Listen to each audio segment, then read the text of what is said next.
দর্শক, কৃষক যেমন পেঁয়াজ চাষ করে বিপদে পড়ছেন, তেমন ব্যানালা ভাইয়েরা তাদের ব্যানে করে পেঁয়াজ হাটে নিয়ে এসে তেমন বিপদে পড়েছেন। তারপরেও তাদের কাছে কিছু পলি ছিল, তারা ব্যানে করে ঢেকে নিয়ে নিয়ে চলে আসছে।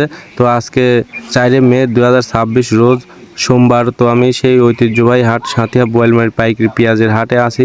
তো আপনাদেরকে আজকে পেঁয়াজের পাইকারি বাজার মূল্যটা জানিয়ে দেবো, আমাদের সাথেই থাকবেন। তো আজকে অনেক বৃষ্টি হয়েছে সকাল সকাল, তারপরে কৃষক থেমে নেই, পেঁয়াজ নিয়ে হাটে কিন্তু চলেই আসছে। তো আপনারা প্রতিদিনের আপডেট পেঁয়াজের বাজার জানতে পাবনা কৃষি টিভি ফেসবুক পেজটি ফলো দিয়ে পাশেই থাকবেন সর্বদা। তো আজকে অনেক বৃষ্টি হয়েছে, দেখতে পাচ্ছেন একদম পেঁয়াজের মানে হাট থেকে একদম ব্রিজ পর্যন্ত একদম সিরিয়াল, একবারে সকাল সকাল বৃষ্টির পরেও কিন্তু কৃষক চলে আসছে পেঁয়াজ নিয়ে। তো আপনাদেরকে পেঁয়াজের আপডেট বাজার মূল্যটা আজকে জানিয়ে দেবো, আমাদের সাথেই থাকবেন। দেশ এবং দেশের বাইরে থেকে যে সকল ভাইয়েরা আমার ভিডিওটি দেখেন, তাদের প্রতি আন্তরিকভাবে ধন্যবাদ ও দোয়া ও শুভকামনা রইল।